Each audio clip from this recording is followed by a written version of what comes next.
हाँ जी।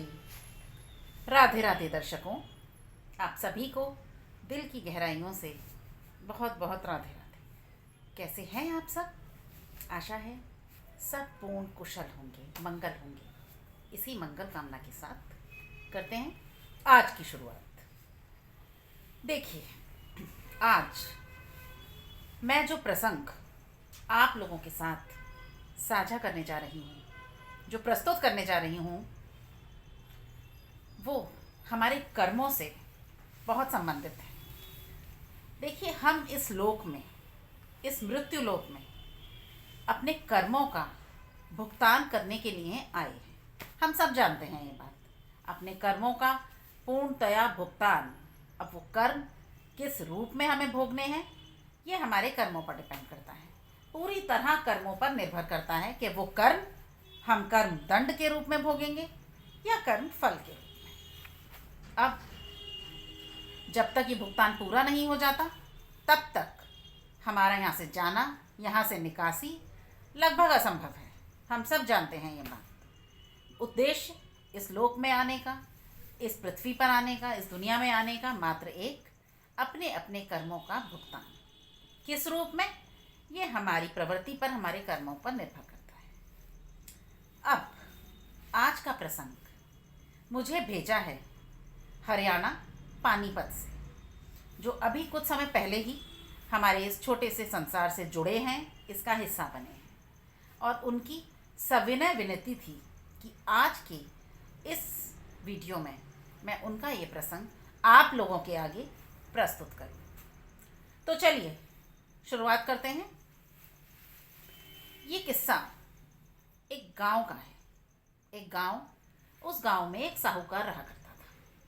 साहूकार बेहद धनाढ्य, सुख सुविधा, ऐशो आराम, ऐश्वर्य, वैभव, धन संपदा के अथाह भंडार, सब कुछ था उसके पास। ईश्वर ने सब कुछ दिया था उसको, और इतना अतिरिक्त दिया था, उसकी ज़रूरत से ज़्यादा, इतना अतिरिक्त। लेकिन धन समृद्धि तो बहुत थी, किंतु स्वभाव बेहद लालची, कठोर, कुकृत्यों में लिप्त, बेहद निर्दयी, बेहद दुष्कर्म प्रवृत्ति का व्यक्ति। कोई उसमें सदाचार वाला आचरण नहीं था, कोई प्रवृत्ति उसकी अच्छी नहीं थी। हर वक्त धन धन धन, धन का लालच, और जितना धन था उस धन के बढ़ने के साथ साथ उसका लालच भी दिन प्रतिदिन बढ़ रहा था। और धन इकट्ठा करना और धन बढ़ाना, यही उसका लालच था, यही उसकी मनोकामना रहती। कैसे भी छीन कर, झपट कर, कैसे भी हड़प कर अपने धन को और बढ़ाना। वो पूरी तरह इसी काम में लगा रहता, कैसे धन इकट्ठा करना है, कैसे क्या करना है, जो भी। लेकिन उसकी पत्नी ठीक उसके स्वभाव के विपरीत, बेहद सात्विक प्रवृत्ति की महिला, बेहद धार्मिक कर्मकांडी महिला, बेहद पूजा पाठ में लिप्त महिला। उसकी कोई संतान नहीं थी। देखिए, अब भगवान सबको सब कुछ नहीं देते हैं, कुछ ना कुछ कमी तो ईश्वर रखते हैं। पूर्ण सुख भगवान ने किसी को भी नहीं दिए हैं। अब उसकी पत्नी पूरा दिन भगवान के पूजा पाठ, सुबह से रात तक के नियम थे ठाकुर जी के, उनको उसने अपने पुत्र के रूप में माना था, अपने लल्ला के रूप में मानती थी। अपने पुत्र की कमी को वो ठाकुर जी के साथ दूर कर रही थी। साहूकार को इस बात से कोई फर्क नहीं पड़ता था। उसे किंचित फर्क नहीं था कि कोई संतान है या नहीं है, उसे मात्र अपने धन से ही मोह था। लेकिन साहूकार की पत्नी बेहद सदाचार वाली स्त्री, बेहद धार्मिक प्रवृत्ति की कर्मकांडी महिला, बेहद दयालु, दान पुण्य के कामों में बढ़ चढ़कर हिस्सा लेने वाली महिला। उसे दिन रात घर में सूनापन लगता, वियावान लगता, एक बच्चे की कमी बहुत अखरती। खैर, उसने अपने ठाकुर को ही अपना सर्वस्व देना शुरू कर दिया था। पूरे टाइम भक्ति भाव, समर्पण, पूजा पाठ, नित्य नियम, इसी में लगी रहती। अपने पुत्र की तरह अपने ठाकुर जी की सेवा करती, उनका पालन पोषण करती, लालन पालन करती। उसकी एक काम करने वाली उसके यहाँ थी, एक महिला, जो उसकी मित्र भी बन चुकी थी और उसकी बेहद नज़दीकी। नाम था सुलोचना, जो उसके घर के सारे कार्यों में उसका हाथ बटाती, सुबह से शाम तक उसके घर में रहती, सारे कार्य अच्छे से संपादित करती, अपनी मालकिन की छाया बनकर उनके साथ रहती।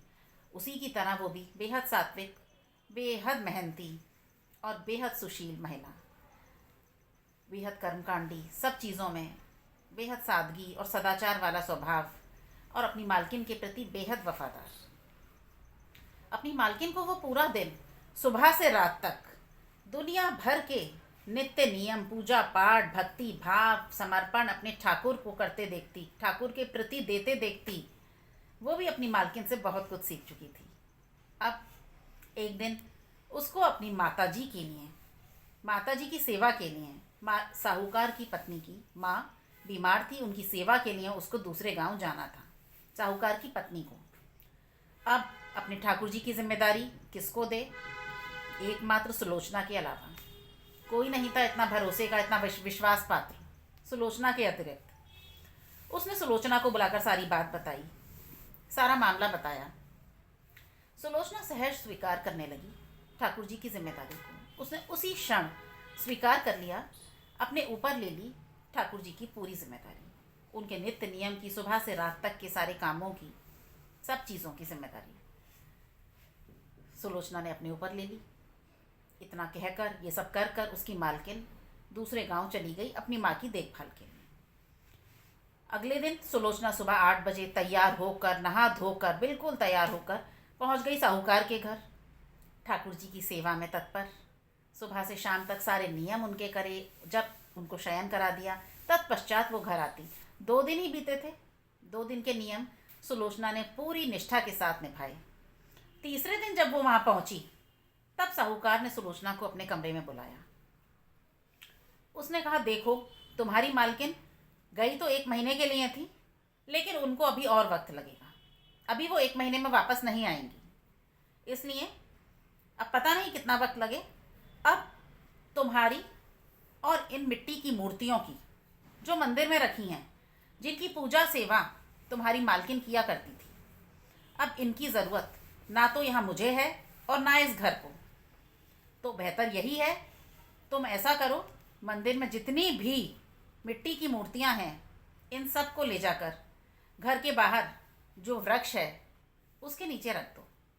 किसी को ज़रूरत होगी वो वहाँ से ले जाएगा, पर मुझे इसकी कोई ज़रूरत नहीं है, और ना मेरे घर को, ना मेरे पास इतना समय है कि इन मूर्तियों की पूजा पाठ में मैं उसे व्यर्थ करूं। मैं अपने कामकाज के अलावा किसी के लिए कोई समय नहीं निकाल सकता। तो तुम इन्हें तुरंत वहाँ से हटा दो, और तुम भी कल से मत आना काम पर।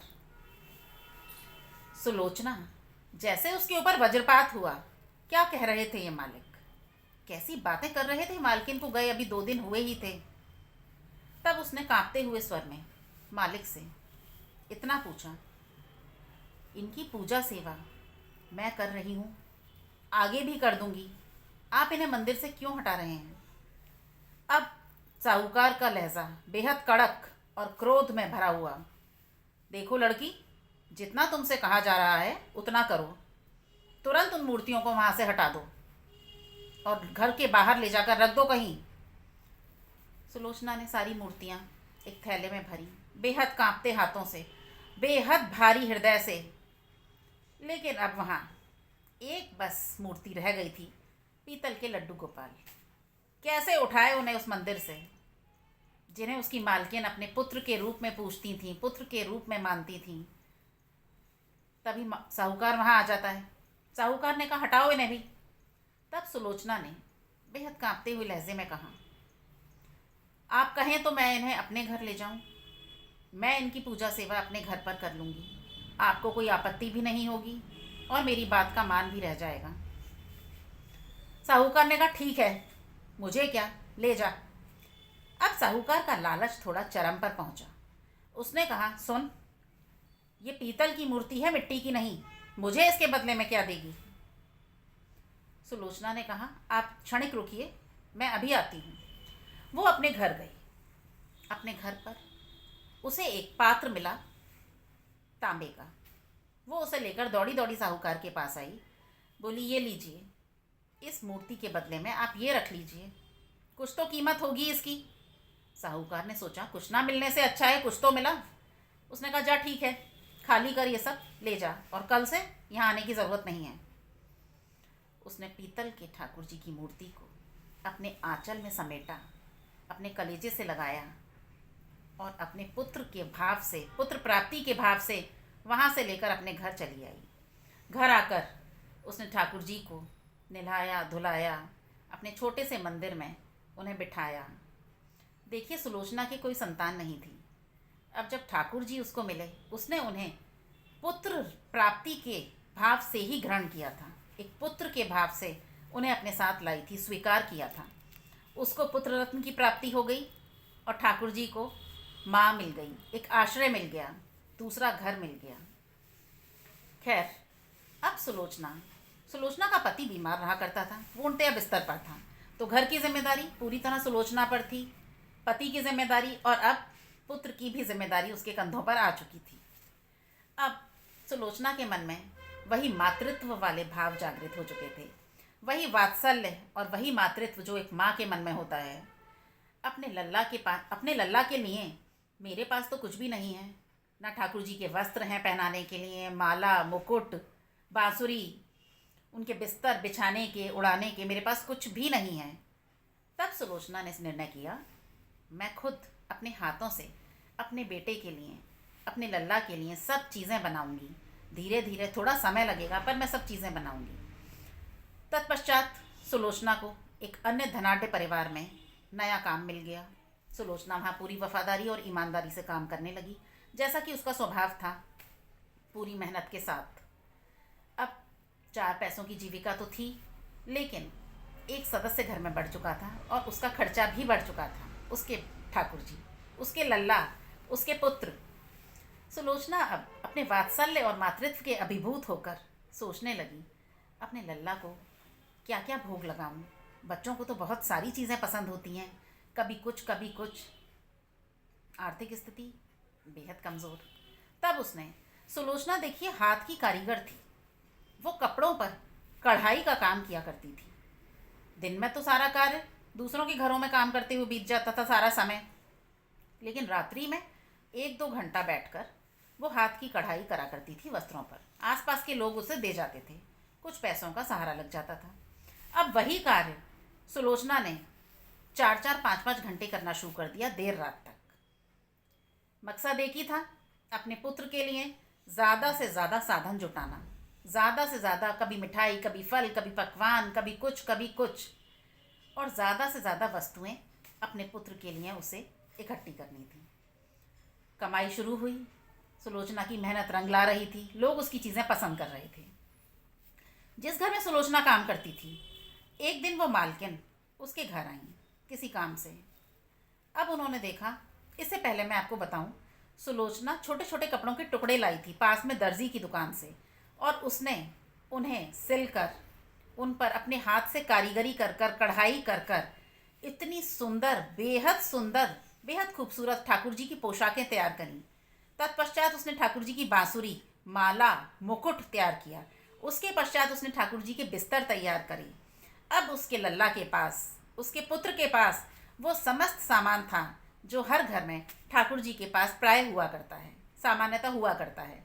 कोई कमी नहीं छोड़ी थी सुलोचना ने अपने हस्त निर्मित सामान से अपने ठाकुर को अपना समर्पण देने की, सजाने संवारने की, अपनी ज़िंदगी में और अपने ठाकुर की ज़िंदगी में रंग भरने की कोई कसर नहीं छोड़ी थी सुलोचना ने।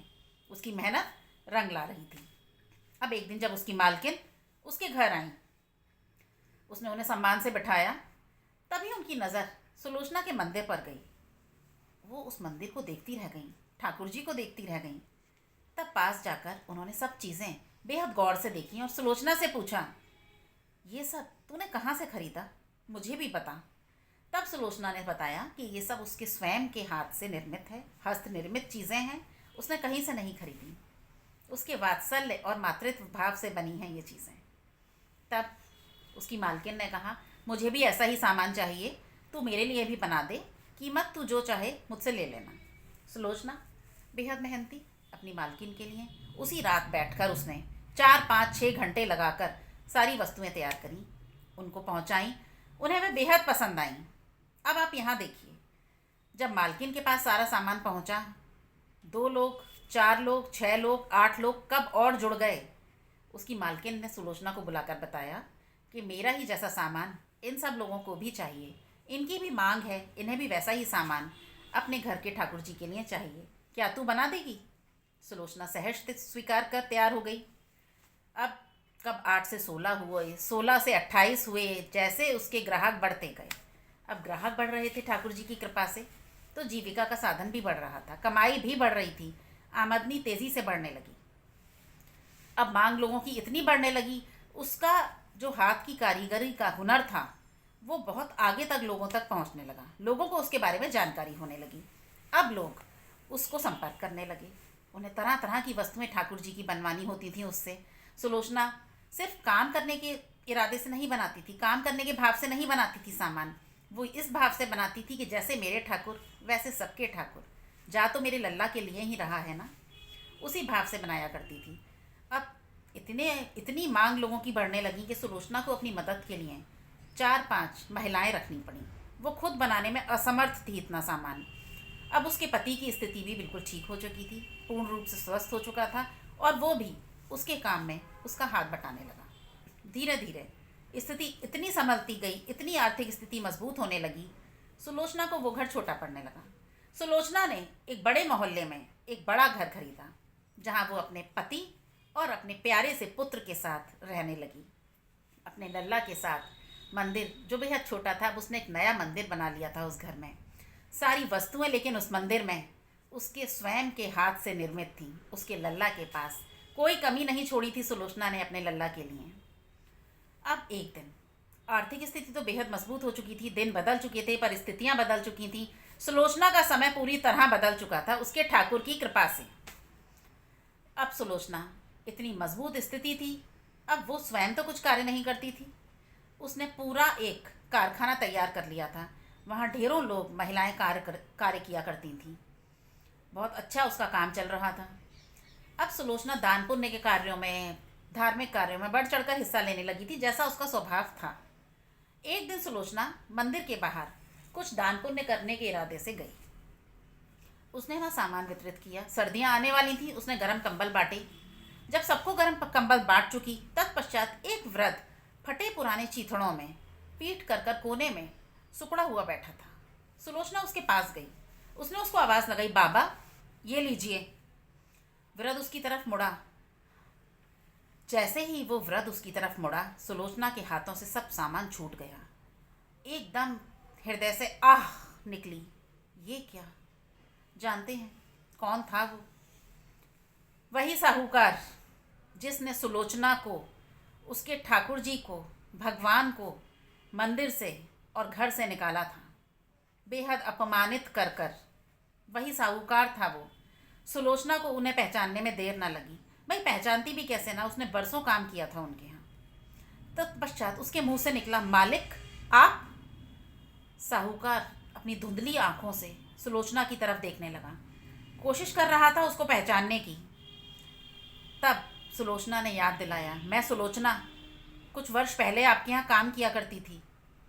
तब साहूकार उसे पूरी तरह पहचान गया। वो धीरे धीरे दीवार का सहारा लेकर खड़ा हुआ और सुलोचना के हाथ को पकड़कर रोने लगा। सुलोचना उसकी स्थिति देखकर उसका हृदय फटा जा रहा था, कलेजा मुंह को आ चुका था। कहे तो क्या कहे, क्या पूछे, क्या कितनी सारी बातें पूछनी थीं। तब वो उस व्यक्ति को सहारा देकर अपनी गाड़ी तक लाई, वहाँ उसे बिठाया। तब पूछा, मालिक ये दशा कैसे, सब कुछ कैसे? तब साहूकार ने रोते हुए उसे बताया, जिस दिन से तुझे और भगवान को अपने घर से, अपने मंदिर से अपमानित कर कर निकाला था ना, तभी से समझ ली।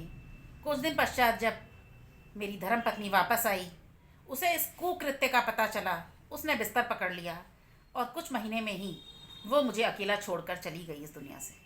धीरे धीरे कारोबार ठप हो चुका था, लोगों ने मेरा सारा पैसा मार लिया, घर की स्थिति इतनी बदतर, सारा सामान बिक गया, अंत में घर भी बिक गया। तत्पश्चात अब सुलोचना क्या करे। खैर उसने कहा, आप मेरे साथ मेरे घर चलिए। सुलोचना उसे अपने घर लेकर आई, वहाँ बिठाया, पानी पिलाया, सम्मान से बिठाया।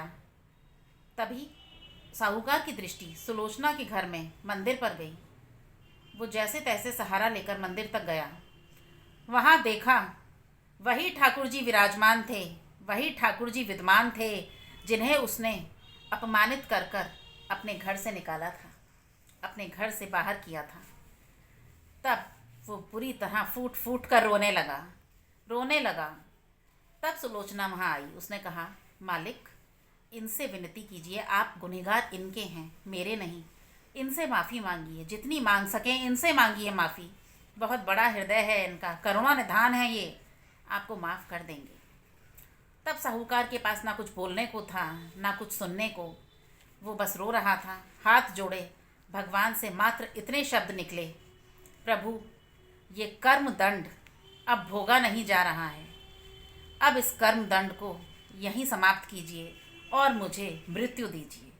प्रभु, मुझे किसी भी तरह मृत्यु दीजिए। अब ये कर्म दंड भोगने से परे है, अब नहीं भोगा जा रहा प्रभु, बहुत भोग लिया, अब मेरी सहन शक्ति जवाब दे गई है। आप मुझे मृत्यु दंड दीजिए, किसी भी तरह, किसी भी कीमत पर आप मुझे मृत्यु दंड दीजिए। मेरा कर्म दंड यहीं रोकिए प्रभु, मैं इस कर्म दंड को अब नहीं भोग पा रहा, मैं असमर्थ हूँ इस कर्म दंड को भोगने में, आप मुझे मृत्यु दंड दीजिए। रोते रोते, कहते कहते वो ज़मीन पर गिर पड़ा। सुलोचना ने उसे संभाला, समझाया, ढांढस बंधाया और अपने ही घर के पास बाहर उस व्यक्ति के रहने की, खाने की सब व्यवस्था करी, उसे वहाँ पहुँचाया। प्रसंग यहीं समाप्त हुआ। सुलोचना के पास सब कुछ था, सब कुछ था। क्या?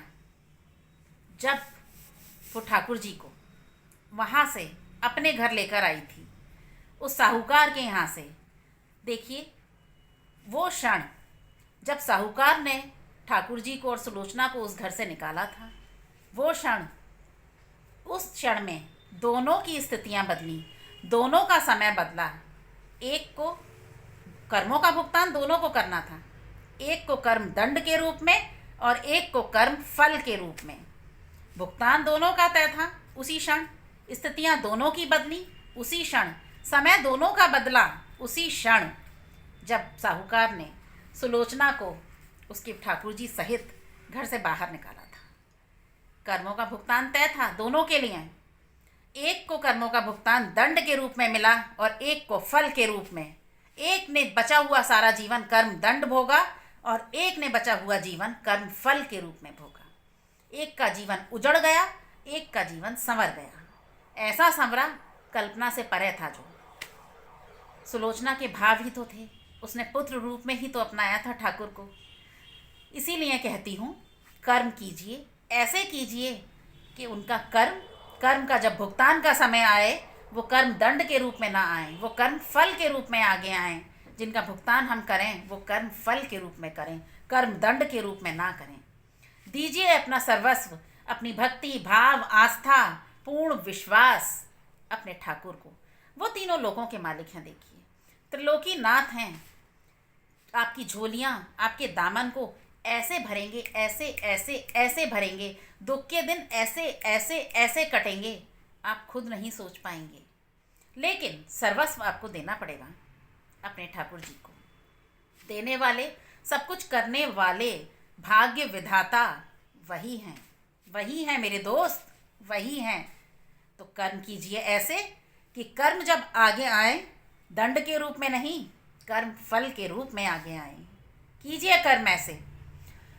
ये प्रसंग जब मैंने सुना, पढ़ा, मैं भी कुछ समय के लिए बेहद सोच में पड़ गई थी। मन बेहद भावुक हो गया था। इसे कर्म दंड कहूँ या कर्म फल कहूँ।